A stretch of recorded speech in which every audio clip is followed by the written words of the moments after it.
I'll get to the cleaning and maintenance in just a second. Just wanted to let you guys know, if you're here for the first time, I do a lot of giveaways. Go check out my active giveaways. Now let's get to the video. Today we're going to be showing you the cleaning and maintenance of PS4 model. One second here. CUH-1215A. This is actually part of a repair, but I'm going to open it up and show you everything you need to know for a clean out. First, there's two screws. You can see the customer already tried to open this box once, and he left out a few things. Anyway, there's two screws, one on the upper, one on the lower. You don't need to remove the screw to remove this part. This is so you can have access to the hard drive so that you can upgrade it or replace it if need be. But the lower has got two tabs on the sides which don't want to pop free very easily. So a spudger just behind the little square tab, and I'm sorry it didn't show on this screen, will allow you to pop it free, and then it'll pop right off, just as easy as pie. Alright, and this is why Sony voided his warranty.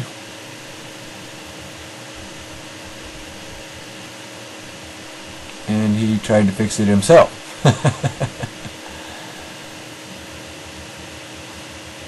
So yeah, definitely needs to do some bug abatement. Okay, so once you get the bottom off, you have access to the fan. You need to blow out all the dust in there. A vacuum cleaner is just not gonna work. Okay, so you have to get access to the heatsink. This model and the other ones, I would actually recommend removing the power supply. And I'm going to show you how to do it here. It's not hard to do, even on the other models. It's basically almost identical to this one. Remove two long screws.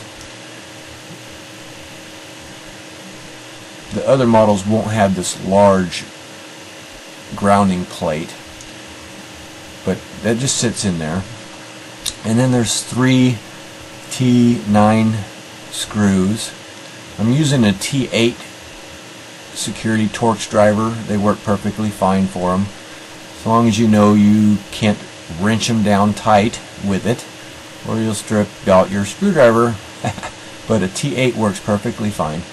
And once you get all those three screws out and the two long screws, you're going to unplug the power supply and gently lift up the power supply until it's free from the plug, and then you're done. See that little roach fall out? There's a couple of dead roaches. I was actually going to show opening the power supply and see what we could find in there, but when I actually started doing that, I found that there was a whole lot of live ones inside the power supply, and is exactly why this thing had no power whatsoever.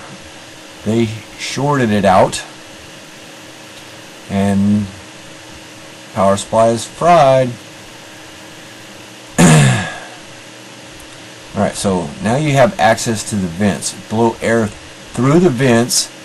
All the dust will be knocked off of the face of the vents and will come out the fan area.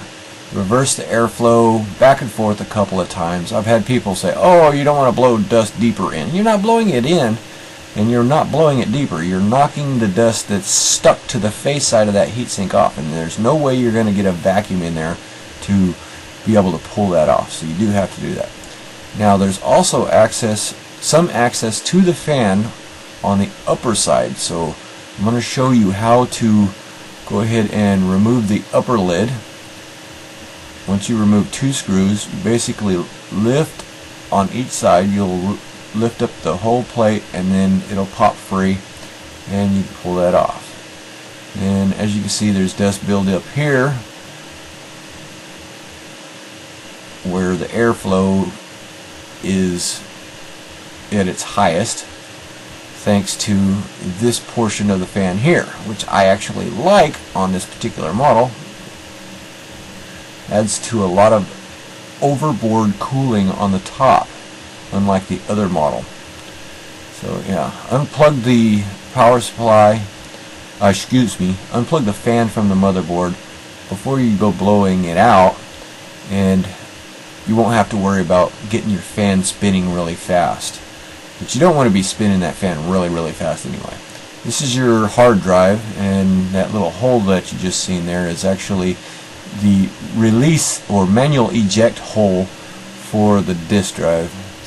Someday, if you guys ask me enough, I will show you how to do that. But okay, so I was putting the screws, gonna put the top back on, put the screws back on, because this one's fairly clean, and I lost track of where the screws were. I found them, so I had to take the top back off. I thought maybe I had put it back inside. Anyway, to put the top on, you just slide it on back to front, and then press it in place, and then install your 2 lid screws. Turn to the left a little bit until you feel it click, and then turn to the right. They should go in very nice and easy, very straight.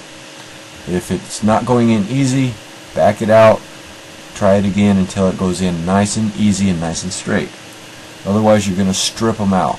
You don't want that. It's not necessary to put this on, but just for stability's sake I went ahead and put it on so that when I flip it over it's not going to wobble. Alright. Right about a little ways further in here, yeah, there's a couple roaches.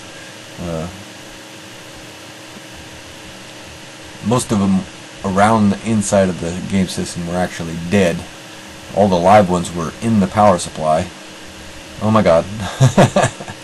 Anyway, I still need to order a power supply for this one, so I'm going to go ahead and put it back together just to let you see how it goes back together, because this is cleaning and maintenance, not really a replacement of the power supply. Although you could use it for the replacement of the power supply if you like. Okay, so now we need to reinstall the power supply. It's simple enough. Take your power supply, turn it in the right direction. Let's turn the game system around so that you can see it a little better. And okay, now you're going to put it in nice and straight. It'll go straight down. That'll plug it in underneath the power supply, and then plug in your power cord to the power supply. Be very gentle with it. Don't force it. It'll go in. And then make sure it's all the way in once you do get it going in. Replace your grounding guard, and then the 2 long screws. These are Phillips screws, so you'll need a Phillips head screwdriver. I know Phillips is a name brand. It's actually a cross head or cross top or whatever you want to call it. It's a Phillips. And then there's 3 T9 screws.